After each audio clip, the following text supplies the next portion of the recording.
Space में हम इस धरती तक सीमित नहीं है। हम वो पहली संस्कृति हैं जिसने तारों की भाषा दुनिया को सिखाई, जिसने नक्षत्रों को संज्ञा दी, जिसने आकाश से गंगा निकाली और जिसने सागर पर सेतु बनाया। मैं तो यह भी पूछना चाहता हूं मेरे भाई, जिन लोगों को लगता हो कि यह कल्पना है, वैसे तो वो आपके अज्ञान के कारण कल्पना लगती, जैसे बहुत सी चीजें विज्ञान की आज से 100-150 साल पहले कल्पना लगती थी, पर उनसे पूछ लो कि भाई ऐसी कल्पना भी तुम क्यों नहीं कर पाए। उसके लिए भी तो इतनी विराट दृष्टि चाहिए कि आप आकाश गंगा तक सोच सकें। तो इससे आप समझिए कि स्पेस में हमारा विस्तार कहां तक था। अब टाइम पे आइए, अभी 2 महीने पहले हम लोगों ने अपना नववर्ष मनाया, तो अभी क्या चल रहा है, ईस्वी संवत 2021। तो किसी का 2021 चल रहा है, किसी का 1400 से चल रहा है। हमारा वैसे टेक्निकली ही सबसे पुराना है 2071, उससे पहले 5100 से अधिक युधिष्ठिर संवत, और हमारा सबसे पुराना संवत क्या है, ब्रह्म संवत, जो 1,97,40,28,000 कुछ 100, मुझे एग्जैक्ट फिगर नहीं याद है, वहां तक 1.97 बिलियन ईयर्स। बाकी दुनिया में कोई भी सभ्यता 1000 से ऊपर नहीं जा पाई। किसी संस्कृति में कहा गया 14,000 साल पहले दुनिया बनी, किसी ने कहा 7,000 साल पहले दुनिया बनी, किसी ने कहा 30,000 साल पहले दुनिया बनी। कोई 1 लाख तक भी नहीं पहुंचा और हम 1.97 बिलियन तक पहुंचे।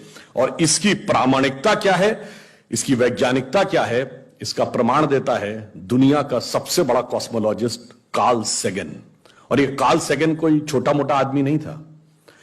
आप में से जो लोग विज्ञान में रुचि रखते होंगे उनको पता होगा कि first man made object which has gone beyond solar system, सौर मंडल के परे जाने वाला पहला मानव निर्मित उपग्रह वॉयेजर है, जो 1978 में छोड़ा गया था।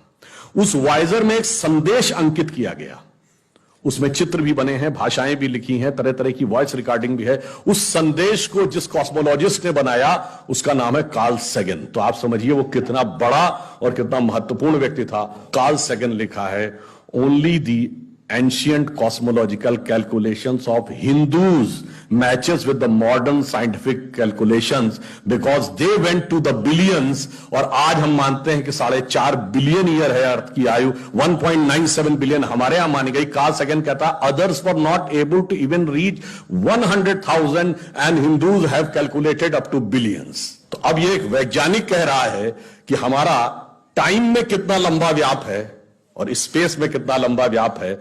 तो आपको यह समझना चाहिए कि जिसे हम सांस्कृतिक राष्ट्रवाद कहते हैं वो कितना गहरा और गंभीर है।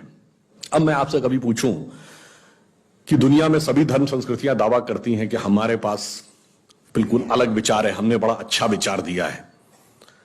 अगर हम आपसे पूछें कि हमारी संस्कृति में ऐसा क्या है जो दूसरे में नहीं है, बहुत से लोग कहेंगे साहब उसमें बड़ा सदाचरण की बात कही गई, नैतिकता की बात कही गई। तो लोग कहेंगे ठीक है भाई, दूसरी जगह भी कही गई, शायद कोई फॉलो करता है या नहीं करता।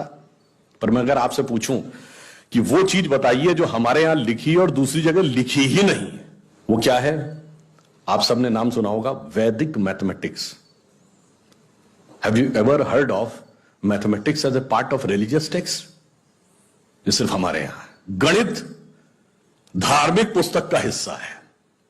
Ayurveda medical science, it is globally accepted as a structured medical science, by name itself is a part of Vedas। Medical science धर्म ग्रंथ का हिस्सा हो, गणित धर्म ग्रंथ का हिस्सा हो, ये दुनिया में कहीं नहीं। बाकी जगह विज्ञान और गणित का धर्म से संघर्ष है, हमारे यहां वो धर्म ग्रंथ से उद्भूत हो रहे हैं। ये फंडामेंटल डिफरेंस है हमारे और उनके बीच में। और इतना ही नहीं, मैं कभी आपसे, आप लोगों ने ध्यान दिया हो अगर गणित की जो खोज है, वैसे तो बहुत सारी चीजें थी जो अंग्रेजों के आने के बाद छुपा दी गई, क्वाड्रेटिक इक्वेशन हो, अलजेब्रा हो, ट्रिग्नोमेट्री हो, ये सारी चीजें। मगर एक ऐसी चीज है जो कमोबेश सभी लोग मानते हैं, चलो ये तो मान ही लेते हैं कि भारत ने दिया। वो क्या था? शून्य। अब कहा जाता शून्य किसने दिया? आर्यभट्ट ने खोजा। अरे भाई आर्यभट्ट ने खोजा नहीं, आर्यभट्ट की किताब में पहली बार तुमको लिखा हुआ मिला। अगर आर्यभट्ट ने शून्य खोजा तो बौद्ध मत में शून्यवाद का सिद्धांत कहां से आया? वो तो आर्यभट्ट से पहले के थे। और ये बताइए कौरवों की 18 अक्षौणी सेना से लेके भगवान राम की जन्म कुंडली बन रही थी, वो बगैर शून्य के बन रही थी।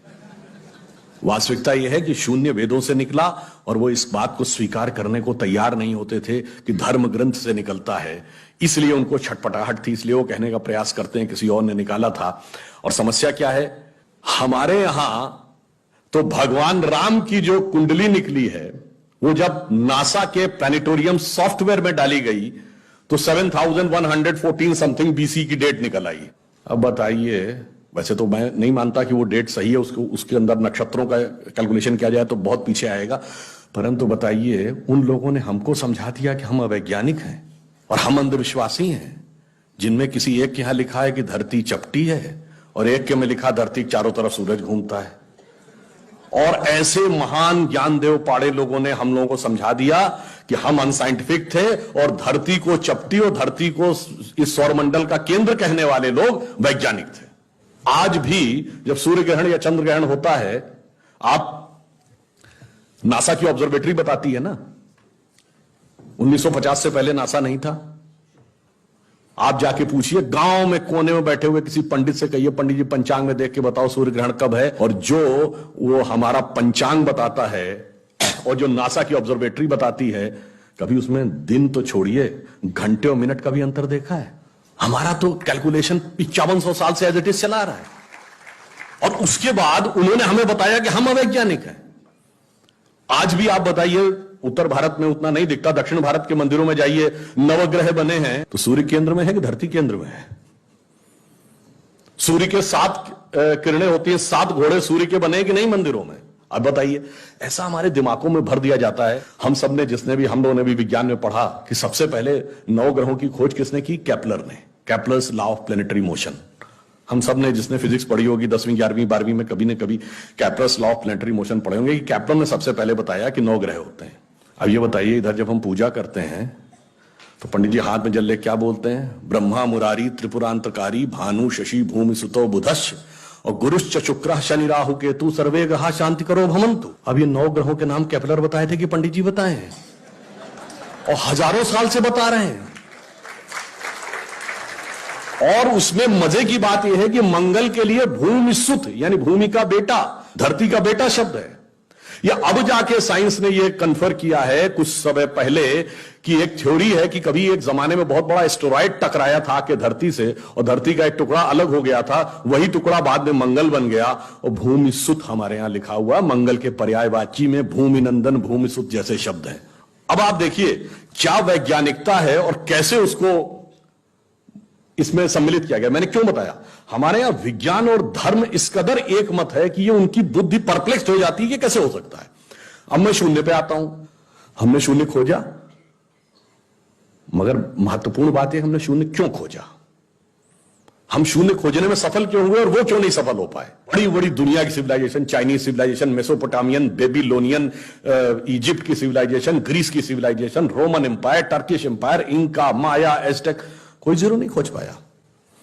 उसका कारण यह है कि जो भी विज्ञान के विद्यार्थी हैं वो शून्य का महत्व समझते हैं। किसी संख्या को आप जितने से डिवाइड करते हैं, x डिवाइडेड बाई n, उसका रिजल्टेंट होता है। जैसे आप n की वैल्यू कम करते चले जाते हैं, रिजल्टेंट बढ़ता जाता है।